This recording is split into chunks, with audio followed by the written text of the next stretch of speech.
Abandonnant pour le week-end notre vie d'ingénieur stagiaire à l'usine d'aviation de Cannes, nous étions partis dès le vendredi soir pour la montagne. C'était un dimanche de printemps et nous tentions bien tardivement de faire nos débuts de skieurs. J'étais la plus novice du groupe et je ne pouvais pas faire 10 mètres sans tomber, à la grande joie des 5 garçons.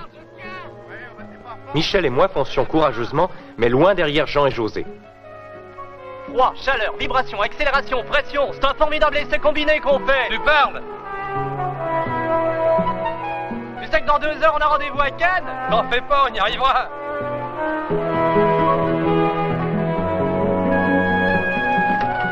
Est-ce que je suis bon, on va être en retard? Tiens, pas 2 heures, tiens, à Cannes, non? Allez, vas-y, on va manger, quoi, faites-toi.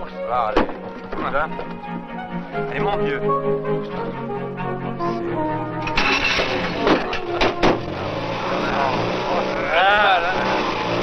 Et nous voilà repartis tous les 6 dans notre malheureuse de chevaux. Bien que Cannes ne soit pas très loin, il fallait tout de même 2 bonnes heures pour y arriver, chargés comme nous l'étions, sur les routes en lacets.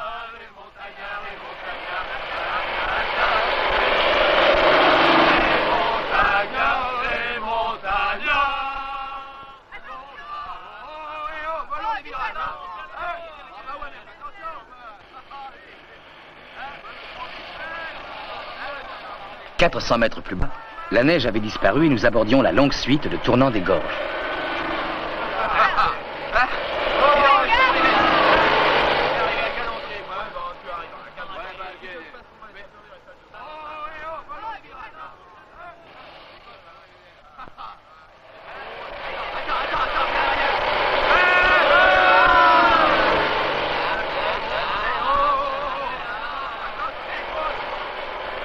Dès la sortie des gorges, c'était la verdure printanière et les vallonnements qui annoncent la mer.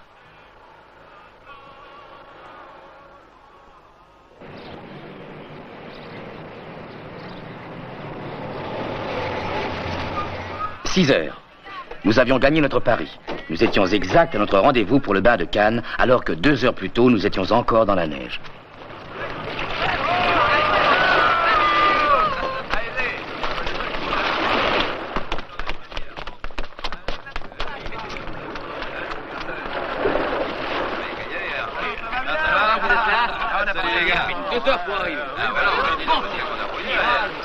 Moi, je suis tombé ça, toi. Allez, on est.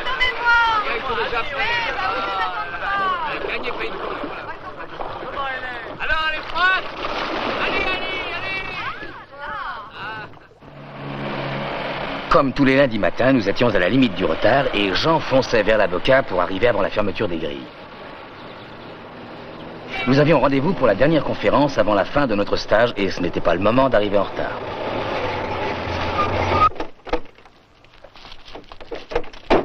Je vous rejoins en salle de conférence. D'accord.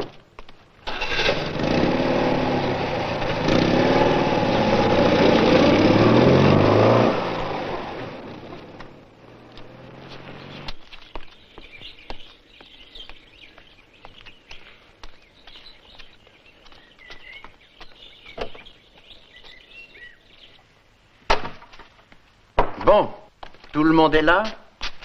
Nous voici donc arrivés à la dernière conférence de votre stage dans le groupe technique de Cannes de Sud Aviation. Pendant cette conférence, je vais vous passer un film qui vous présentera une activité que vous n'avez pas pu voir dans nos usines, celle des champs de tir.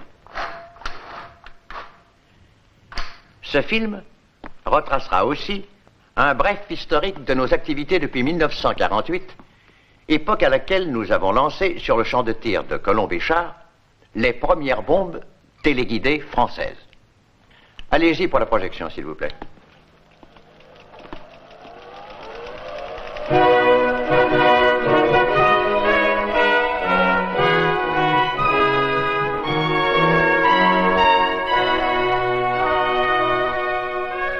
Implanté en bordure de mer, entre Cannes et l'Anapoule, le groupe technique est attenant au terrain d'aviation de Cannes-Saint-Cassien et à une demi-heure par l'autoroute de l'aéroport de Nice.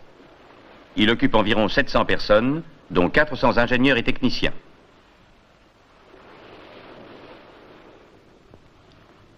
Depuis 1948, Son activité s'est orientée vers les engins téléguidés et télécommandés. Les premières études portèrent sur les systèmes de propulsion non classiques. Ce chariot était propulsé par une fusée à décomposition d'eau oxygénée et était freiné par un système mixte de rétrofusée et de patins mécaniques. Il atteignait en 1952 la vitesse de 328 km/h et devait servir de chariot de lancement pour un engin de poids et de volume comparable à ceux du V1.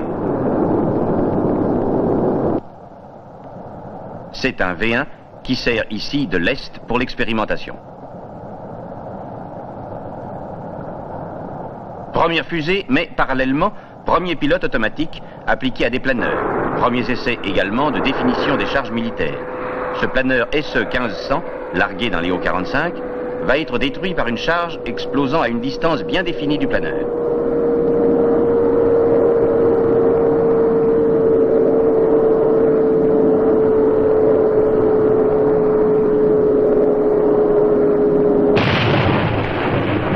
Cet autre planeur va tenter d'éviter par des manœuvres télécommandées de dérobement les tirs de DCA.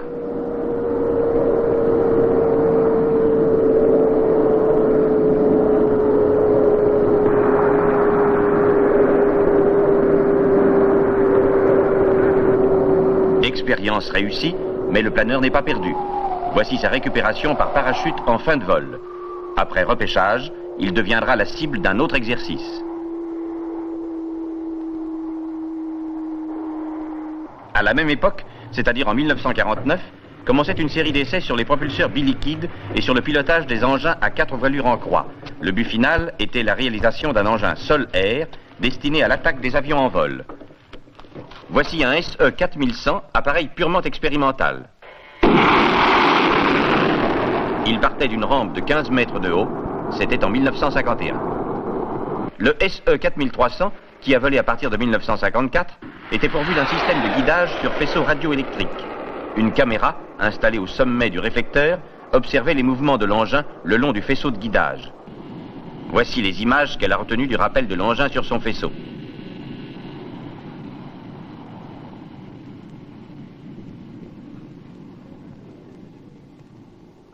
Vitesse beaucoup plus grande, mise en œuvre simplifiée. Le SE 4400 à statoréacteur supersonique a volé jusqu'en 1961, comme banc d'essai des équipements de bord, principalement de télémesure. Altitude 65 km, vol à Mach 3.6. C'est le dernier des véhicules sol-air étudiés à Cannes.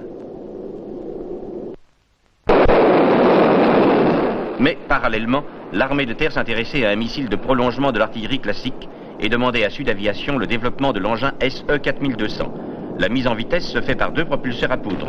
Les propulseurs se séparent pendant que l'engin poursuit son vol, pris en charge par le faisceau radioélectrique de guidage. Cette étude aboutit en 1958 à la production en série d'engins SE 4280 et à la réalisation d'une unité tactique entièrement construite dans la maîtrise d'œuvre du groupe technique de Cannes, en collaboration avec l'usine de Suresnes Sud Aviation, chargée des systèmes de guidage et de télécommande. Cette unité tactique, le 702e groupe d'artillerie guidée, est présentée ici en manœuvre dans la région d'Épernay. Une évolution de l'étude a conduit au SE 4500, en portant à plus de 100 km une charge de 700 kg.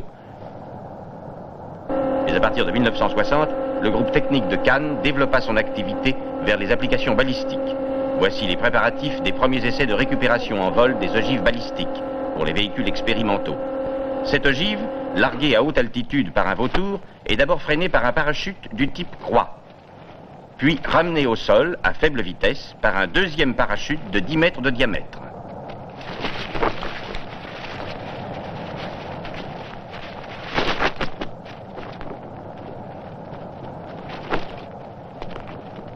Le problème de l'ogive étant résolu, 2 tirs d'essai furent exécutés pour l'étude de récupération de plusieurs éléments d'engin.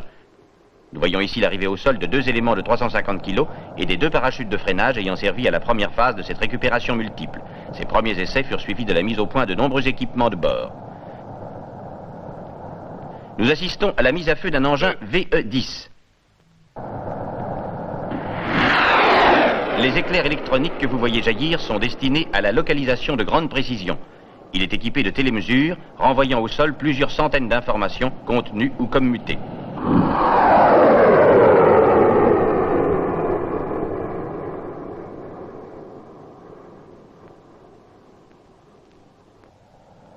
le VE 110.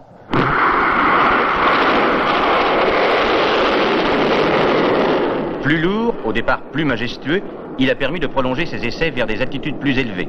Ce programme a été poursuivi par les études de pilotage et de guidage, au sujet desquelles le voile du secret n'est pas encore levé.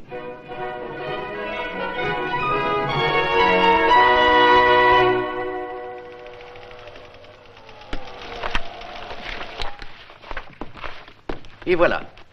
J'espère que ce film vous a donné une idée un peu plus précise de l'aboutissement de nos activités.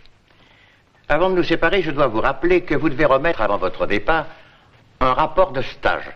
Réfléchissez donc à tout ce que vous avez pu voir et apprendre dans cette usine, de façon à en faire un rapport aussi précis et détaillé que possible. Ah, bravo Michel. Formidable. On en vient laissé. Ah oui.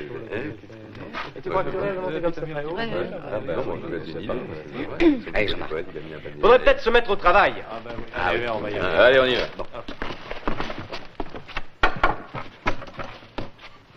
Si vous voulez, je propose quelque chose. Faisons nos rapports en commun. D'abord, ce sera moins ennuyeux et ça créera une sorte d'émulation. D'accord. Mais comme on est galant, on va commencer par Annie. Ah non! Pourquoi moi? Et puis, je ne sais pas par où commencer. Mais si, c'est simple. Tu vas passer tout ton stage sur les moyens de calcul. Tu racontes comment les utiliser pour les engins. Allez, vas-y!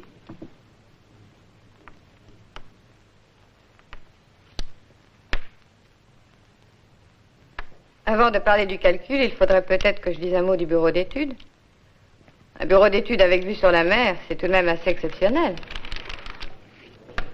Mais évidemment, ce n'est pas sa seule qualité.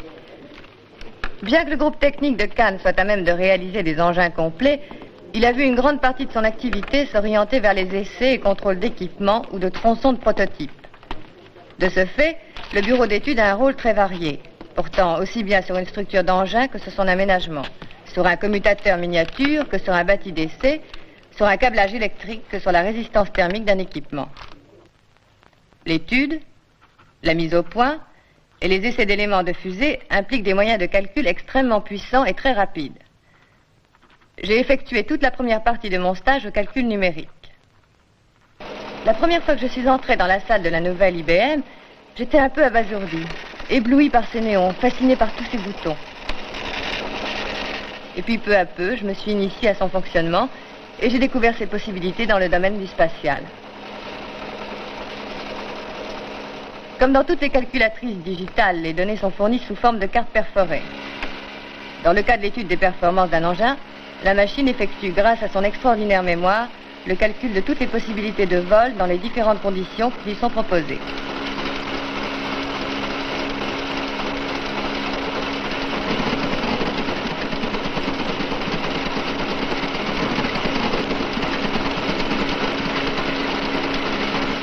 Mais elle possède ce que l'on pourrait appeler une sorte d'esprit critique, qui lui permet, en plus des opérations de calcul, d'effectuer des opérations logiques et de prendre certaines décisions. Par exemple, elle explore à une vitesse fulgurante pour chaque performance les différentes voies possibles, revenant en arrière chaque fois qu'elle aboutit à une impasse.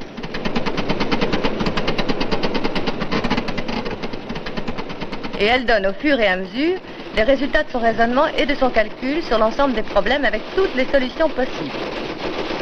Il ne reste plus alors qu'à exploiter ces résultats.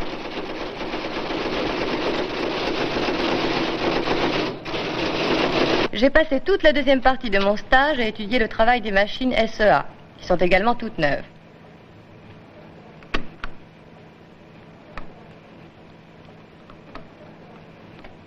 La machine analogique peut évidemment faire du calcul pur. On lui fournit sur le tableau d'affichage électrique un certain nombre de données. Poussée, masse, inertie, coefficient aérodynamique.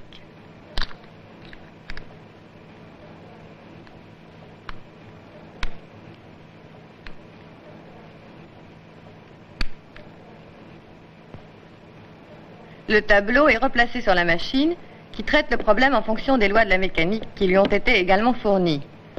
Elle est alors en mesure de déterminer une trajectoire théorique que l'on peut chercher à rendre idéale en modifiant les données initiales.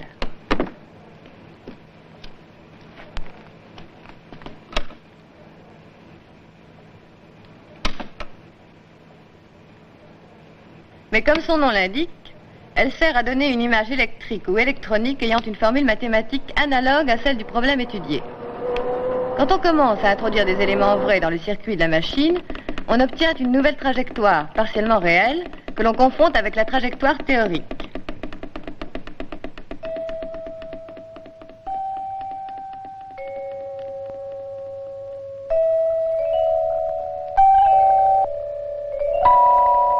Au fur et à mesure qu'on a davantage d'éléments concrets, comme les tuyères mobiles ou les gyromètres, le mélange théorique-réel bascule au profit de ce dernier.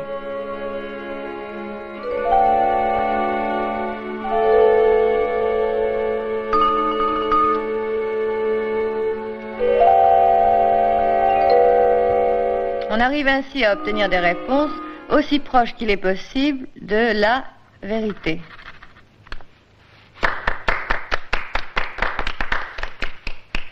Brillant exposé. C'est la stagiaire modèle. Je crois que je n'ai rien oublié. Tu as la précision d'un ordinateur. Allez, tu peux te reposer. On va mettre Jean-Marc sur la sellette maintenant.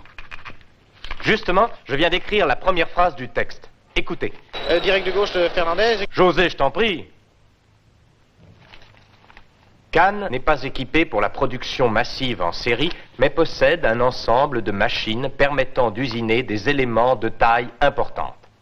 Perceuses, fraiseuses et tours contribuent à la réalisation d'outillages ou de tronçons de fusée pouvant atteindre 2 mètres de diamètre.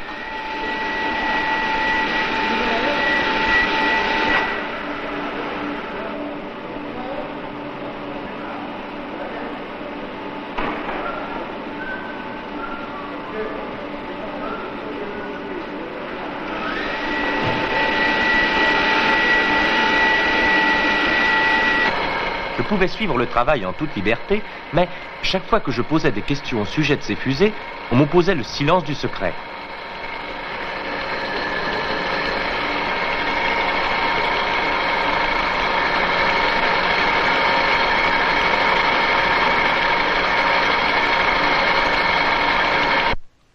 L'ajustage et l'assemblage de ces sections d'engins se fait sur place dans le hall de montage du GTC.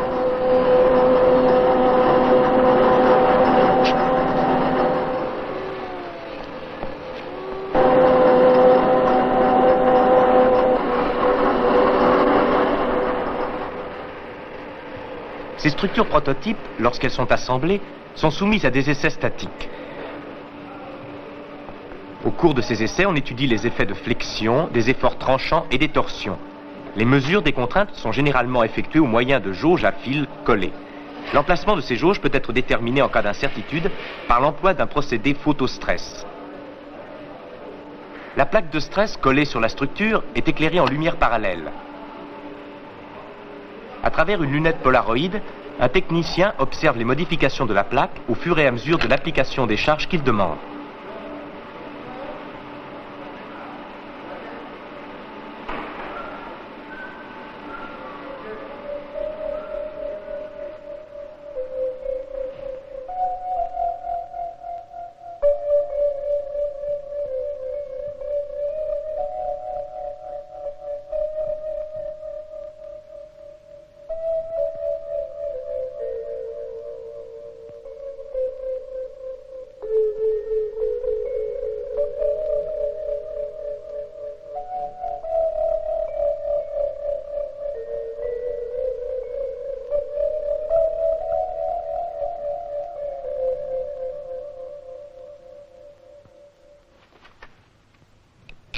L'expérimentateur est en liaison permanente avec les techniciens qui provoquent les efforts nécessaires et les contrôlent.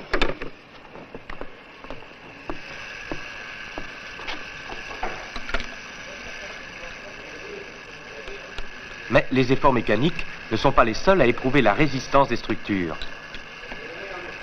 Les efforts thermiques, très importants aux vitesses élevées des engins, sont étudiés sur un banc soufflant. Un jet de gaz à haute température permet de simuler les échauffements rencontrés au cours d'un vol. Le premier essai auquel j'ai assisté était celui d'un manchon de tuyère en amiante.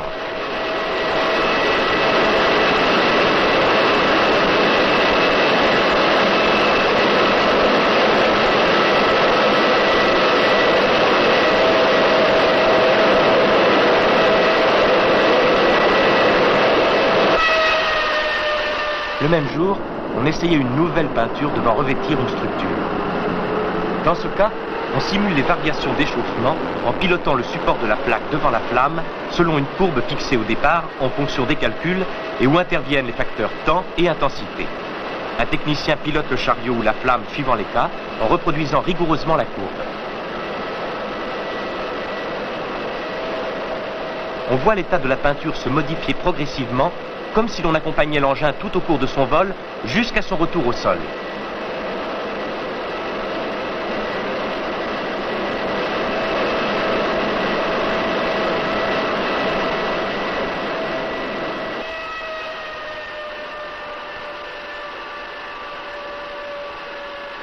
Tenez, vous voyez, ça fait un magnifique tableau abstrait et une bonne introduction pour l'électronique, n'est-ce pas, Jean?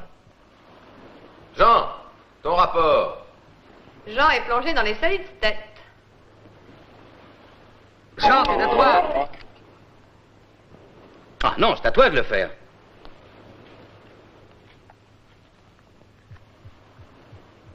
Tout le fonctionnement des commandes d'un engin repose sur l'électronique. Et si certains éléments existent sur le marché, beaucoup d'entre eux doivent être conçus en fonction des besoins particuliers de chaque prototype. C'est l'un des rôles de base du laboratoire d'imaginer ces éléments uniques et de les réaliser.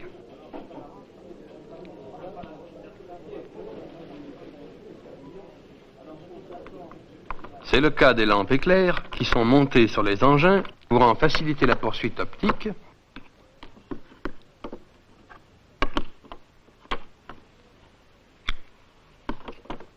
ou de celles qui sont destinées au CNES pour l'étalonnage de ces stations de poursuite de satellites.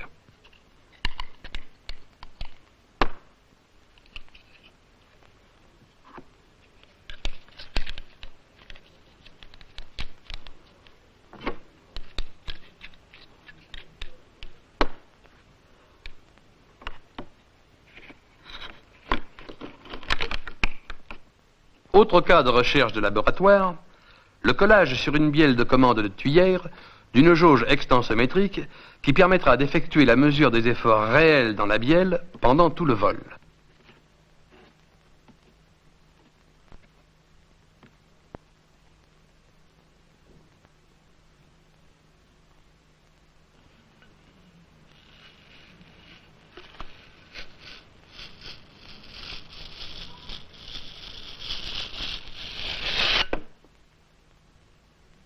J'ai vu aussi un assemblage de thermistances ventilées. C'est un thermomètre destiné à mesurer la température ambiante en suivant les fluctuations. Pour cela, on monte une turbine miniature qui favorise l'équilibre thermique entre l'air ambiant et l'élément sensible.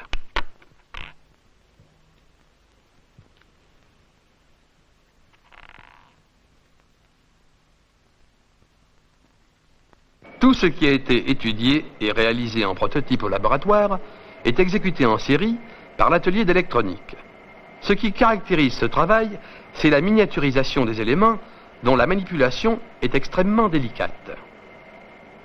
On voit un peu partout différents composants de commutateurs électroniques. Ceux-ci, étudiés, réalisés et mis au point à Cannes, ont pour but de permettre la multiplication des mesures effectuées à bord des engins. Leur rôle est en effet de brancher successivement plusieurs points de mesure à un même poste d'enregistrement, et ceci plusieurs dizaines de fois par seconde.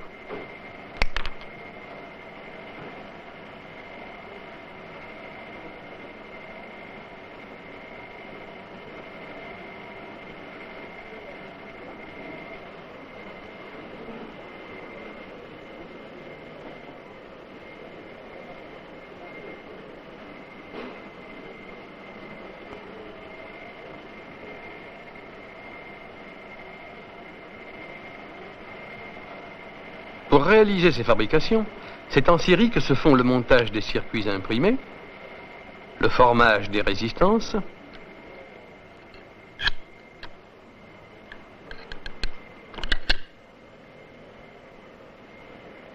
ou le contrôle des nappes de câbles. Dès leur achèvement, toutes les fabrications, comme par exemple les boîtiers de commande de commutateurs, sont contrôlés par le laboratoire, dont c'est le deuxième rôle, mais non le moins important. Il dispose de moyens bien spécialisés, comme le banc de contrôle, de décommutation automatique. On retrouve, au contrôle du laboratoire, les commutateurs miniatures permettant de sélectionner jusqu'à 64 mesures différentes et fournissant ainsi 900 points de mesure par seconde.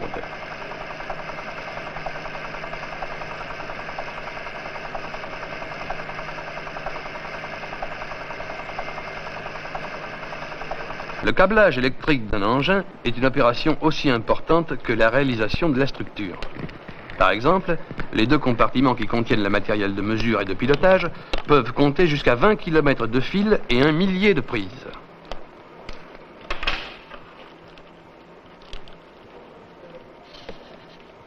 En voyant ces chevelures enchevêtrées, on a du mal à imaginer qu'en plein ciel, sans aucune intervention humaine, courront en tous sens, sur ces kilomètres de fil, des dizaines d'ordres à des vitesses extraordinaires.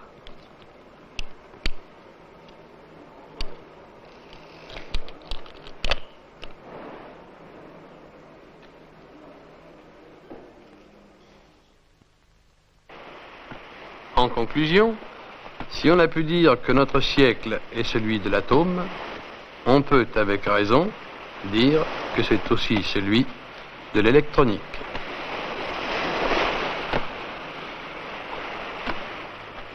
Vous auriez pu attendre que j'ai fini pour commencer à jouer. Ah, râle pas, de toute façon, on peut pas jouer, il y a trop de vent. Tiens.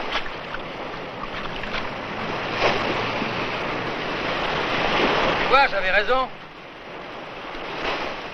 Allez, on va faire travailler José. Ah. Allez. Hop, hop. Hop. Hop. Hop. Alors, José, tu vas nous parler de la radio? Et la radio, c'est primordial dans un engin d'essai. Sans radio, il est sourd et muet. Et s'il est sourd et muet, il ne sert à rien. Bon, je vais vous écrire ça de façon plus académique. La complexité des programmes d'essai des engins actuels exige la présence à bord d'un grand nombre de moyens radioélectriques indispensables à leur localisation et à la transmission des mesures durant les vols. Tel véhicule d'essai comporte, dans la seule pointe avant, 2 émetteurs de télémesure, un répondeur de localisation, un répondeur radar, un récepteur de télécommande. Comme ce matériel doit pouvoir communiquer avec le sol, quelle que soit la position de l'engin, tout au long de sa trajectoire, il est nécessaire de multiplier le nombre des antennes, qui peut être de 11, simplement sur une tête.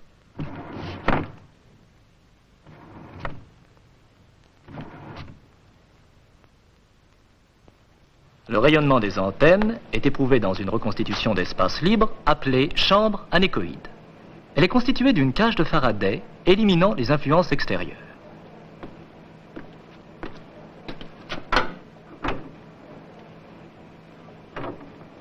L'intérieur est entièrement tapissé, y compris le sol et le plafond, de matériaux anéchoïdes absorbant les réflexions radioélectriques internes. Au centre de cette chambre est placée la tête de l'engin munie de ses antennes. Elle se présente ici en position horizontale sur un socle mobile, dont la rotation est commandée par l'ingénieur d'essai, installé à l'abri d'un mur anéchoïde dont sol dépasse l'antenne de mesure.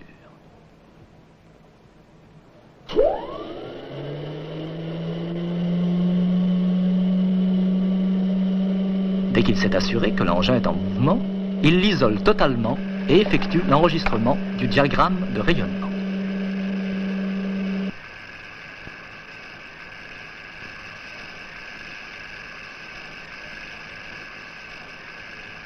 Certes, dans les engins de série à venir, les liaisons radio avec le sol seront moins nombreuses et peut-être complètement supprimées. Mais actuellement, le rôle de la radio est primordial, car si le véhicule d'essai était sourd et muet, il ne servirait à rien. Sourd et muet, tu ne sers plus à rien. Tu as donc fini ton exposé. Allez, il était très bien et très clair pour Laïus, mais c'était très facile. Alors que moi, j'ai le plus long exposé à rédiger. Merci, Annie. Cette fois-ci, je ne te le casserai pas. J'ai fait un résumé des essais d'ambiance en 5 dessins. Les pots vibrants, les chambres acoustiques, les machines à choc, les bras tournants et les caissons d'ambiance. Il ne me reste plus qu'à rédiger mon rapport. Les essais d'ambiance constituent une des activités majeures du GTC, qui, depuis 1961, a groupé dans un grand hall tout un ensemble de moyens permettant de reproduire les différents paramètres hostiles au vol pour éprouver les équipements et même les tronçons d'engins. Les vibrations sont l'une des principales sources de perturbations. Toute une gamme de vibreurs a été conçue pour soumettre les équipements à des mouvements sinusoïdaux de différentes amplitudes et fréquences.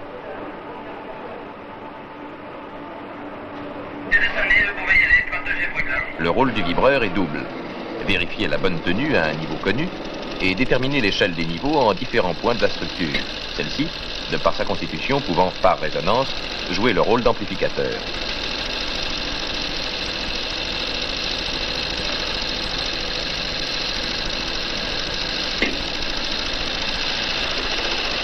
Les pots vibrants sont pilotés à partir de différentes consoles qui permettent de reproduire en haute fidélité des vibrations sinusoïdales pures. Elles permettent également de restituer des vibrations complexes telles que le bruit blanc.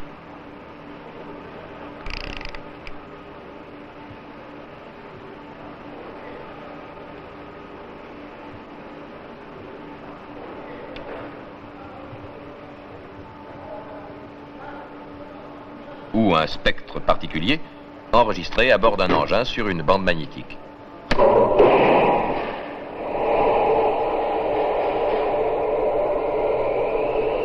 Les pièces essayées réagissent sur les mouvements des pots par leur résonance propre et modifient de façon très variée le niveau affiché. Tout le long de la gamme des fréquences utilisées, de multiples corrections doivent être rapportées avant chaque essai au moyen de filtres. Grâce à une console spéciale, ces longues opérations manuelles sont maintenant devenues entièrement automatiques.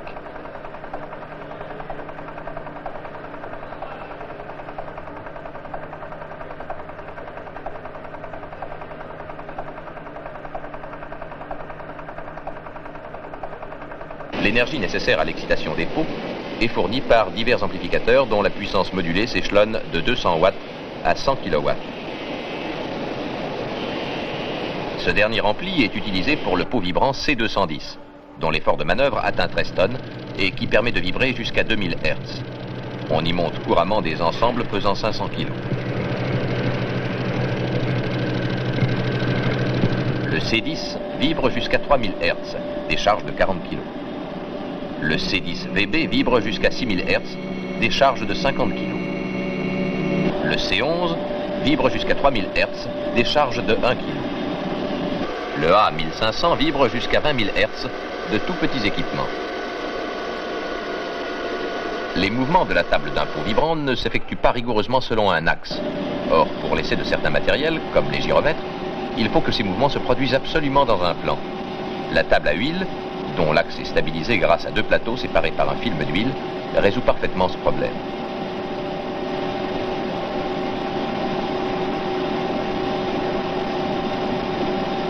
Suivant la charge à essayer, il existe deux modèles de cette table. Il y a un autre domaine de vibration tout aussi dangereuse, celui des bruits. Les études sont faites dans une chambre de 6 mètres cubes, dont les parois sont parfaitement polies et dont aucune face n'est parallèle aux autres, pour éviter les ondes stationnaires. La source sonore est en général un bruit blanc émis par 38 haut-parleurs de toutes les fréquences, qui donne un niveau sonore de 146 décibels. Les détériorations apportées au matériel n'étant pas sensibles à l'œil, j'avais demandé la permission de placer un verre, celui dans lequel Annie mettait ses fleurs.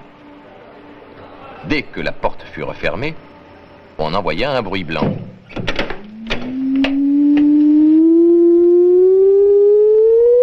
Et au moment où je n'y croyais plus, brusquement,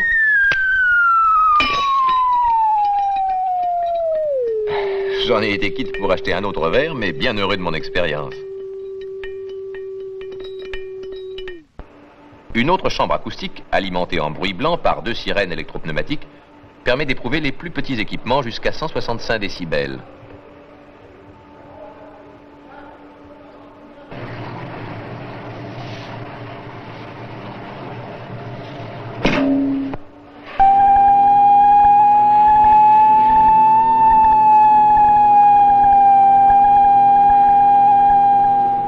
Lors d'un vol, les équipements sont soumis à d'autres perturbations mécaniques que sont les accélérations. Par exemple, une centrifugeuse permet de réaliser des accélérations jusqu'à 100 G. Elle peut même recevoir un petit pot vibrant et l'on a ainsi un essai combiné, vibration, accélération.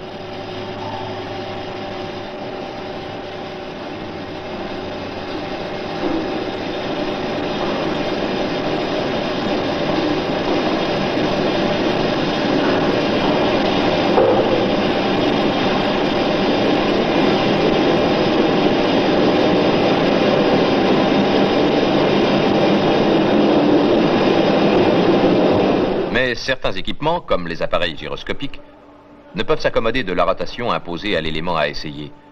Pour eux, il faut ajouter un plateau stabilisé qui conserve une orientation fixe pendant la rotation du bras.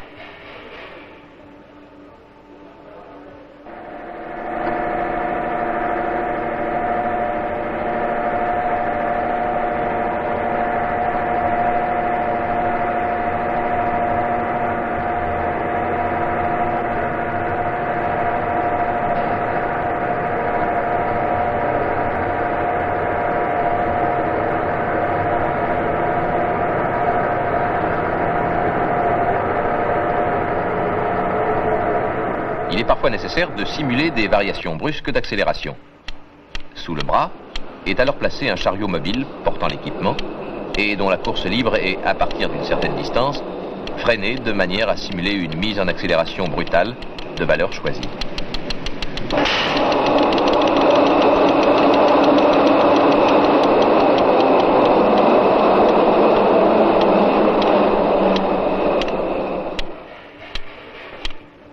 Les chocs constituent un autre domaine de décélération. Sur le plateau du chariot de la machine à choc est fixé le tronçon d'engin que l'on remonte à la hauteur désirée. Ce banc permet d'atteindre 200 G avec des tronçons de 300 kg et de 900 mm de diamètre.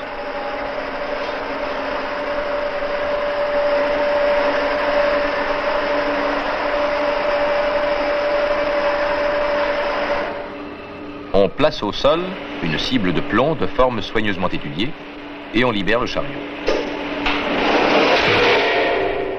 En fonction de la hauteur de la chute et de la forme de la cible, on réalise un choc suivant un diagramme prévu. Un second banc permet d'atteindre 500 G avec des équipements d'un poids maximum de 25 kg.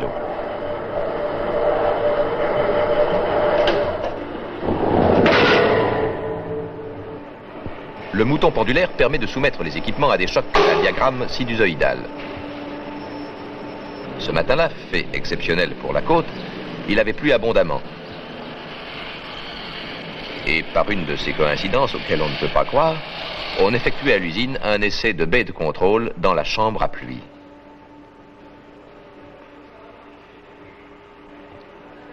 Cette chambre à pluie permet de soumettre les matériels de mise en œuvre et de mise à feu aux conditions qu'ils risquent de rencontrer sur les terrains. 60 pommes d'arrosage inondent également les 52 mètres cubes de la chambre sous une pression de 7 kg et pendant une durée non limitée.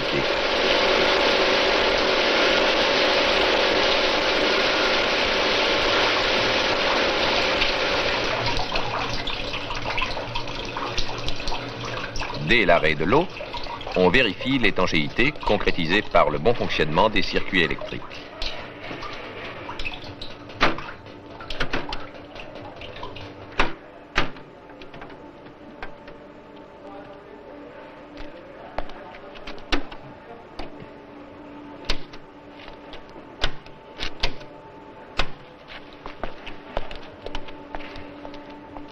Une chambre semblable a été réalisée pour soumettre les mêmes sortes de matériel à l'épreuve des vents de sable et de poussière.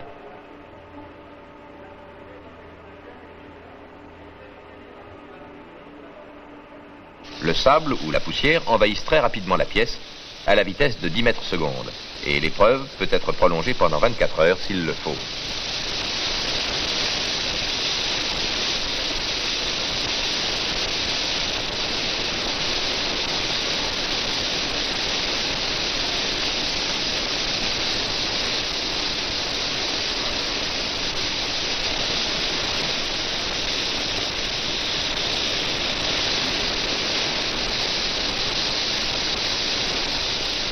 Lorsque le sable s'est entièrement dissipé, on a vraiment l'impression de sortir d'une très longue tempête, et on a quelque peine à imaginer que la baie puisse encore fonctionner.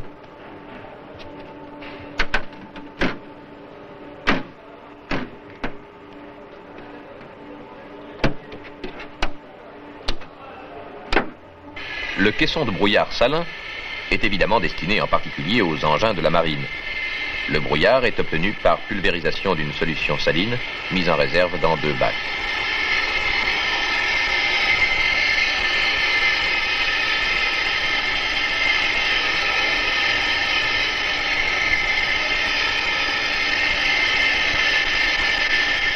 Sept déflecteurs orientables permettent de faire varier l'intensité du brouillard.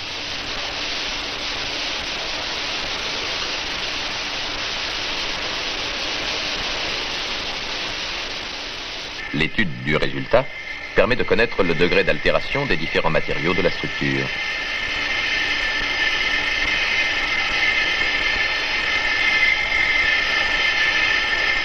Plusieurs caissons climatiques de 20 mètres cubes permettent de soumettre les équipements à des températures allant de plus 300 degrés à moins 70 degrés.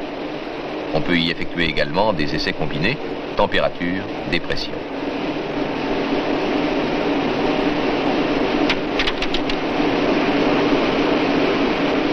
Mais pour les simulations de vol spatial, un caisson a été spécialement conçu qui recrée les conditions en haute altitude jusqu'à 160 km. À cette altitude, en effet, on a dépassé la plupart des zones critiques susceptibles de perturber le fonctionnement des antennes radio. Le caisson en acier inoxydable peut être recouvert intérieurement de matériaux absorbants radioélectriques. Le volume de ce caisson permet d'y éprouver des ogives entières de sections importantes. On peut, entre autres, étudier le comportement d'antennes à des altitudes critiques. Évidemment, on peut reconstituer d'autres conditions rencontrées à cette altitude. Au fur et à mesure de la montée simulée, on peut observer aux altitudes critiques le comportement des antennes et en particulier les phénomènes d'ionisation plus ou moins importants qui viennent parfois perturber leur fonctionnement.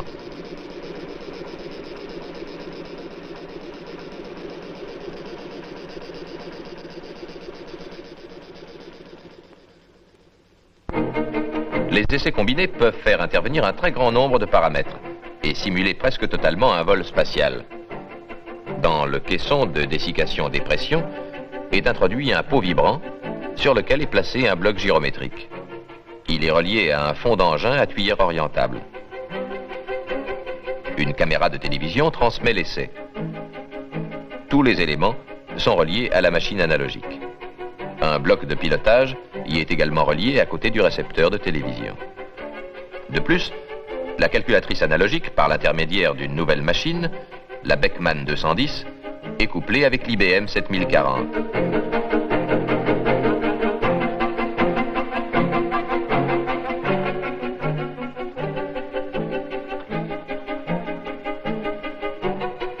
L'IBM met à la disposition du calcul sa rapidité, sa mémoire et la forme numérique de ses résultats. À H0, on déclenche la mise en route de la Beckman, PC de l'essai.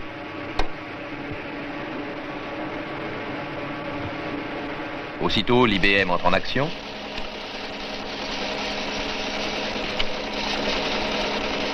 Le pot vibrant se met en mouvement. Le bloc gyrométrique soumis à la dessiccation, à la dépression et aux vibrations bascule. Les 4 tuyères s'animent. Et le mouvement est observé grâce à la caméra TV. Le bloc de pilotage, cerveau de l'engin, contrôle le mouvement des tuyères.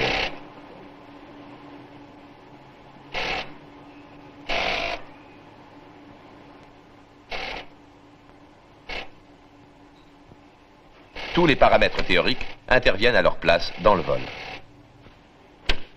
Et puis, simultanément, les gyromètres sont coupés. Les tuyères s'arrêtent.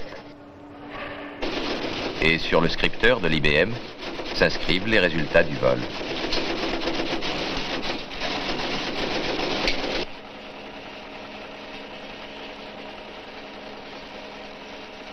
C'est sans doute là l'une des plus remarquables possibilités du groupe technique de Cannes, dans le domaine des essais d'ambiance. À toi, Alain. Eh bien, moi, j'ai effectué tout mon stage dans une activité qui est un peu la synthèse des vôtres, puisqu'elle concerne les contrôles effectués sur les engins lorsqu'on a fait tous les essais d'ambiance. J'ai enregistré la totalité de mon rapport sur magnétophone.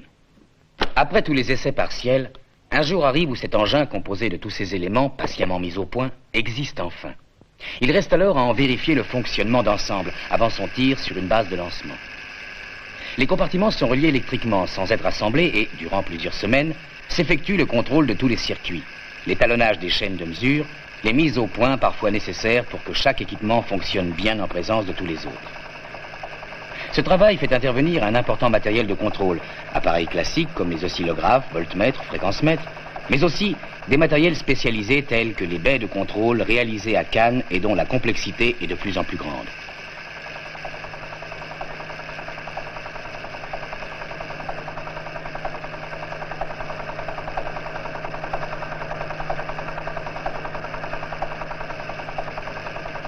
Mais dans certains cas, le contrôle manuel est insuffisamment rapide. Par exemple, dans les minutes qui précèdent le tir, il est nécessaire de pouvoir, en un temps très court, vérifier tous les réglages de l'engin.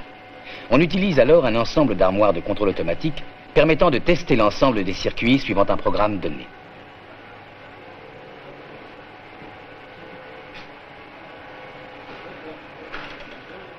Cet extraordinaire robot a été conçu pour être aisément transporté et, en particulier, être utilisé sur les bases de lancement.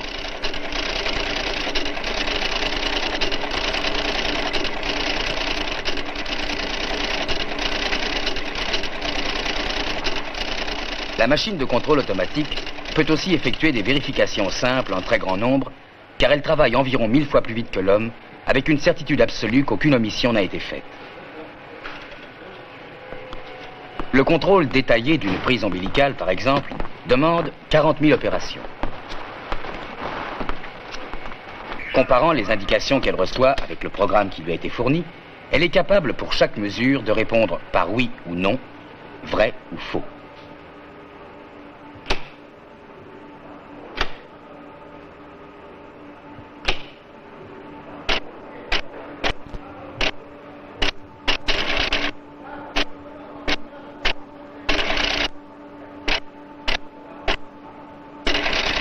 Si on demande à la machine d'écrire elle-même tous les résultats de ses contrôles, sa cadence de travail est évidemment plus faible.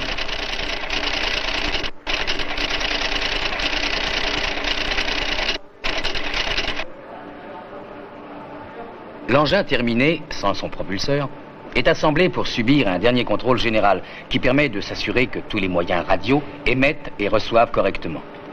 On fait également fonctionner les flashs pour être certain qu'ils ne perturbent pas les liaisons radio. Tous les moyens réels qui se trouveront au sol pendant le tir sont groupés ou simulés autour de l'engin.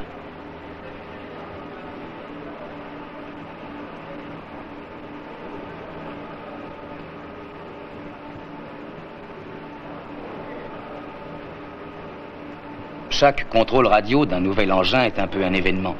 Il marque l'étape finale du travail de laboratoire avant que ne commence celui du champ de tir dont l'aboutissement sera le lancement. En attendant de pouvoir, nous aussi, y participer, nous avons étudié et mis au point une nouvelle propulsion de notre 2 chevaux qui, peut-être, va devenir un extraordinaire véhicule d'essai et que nous avons appelé le VE0.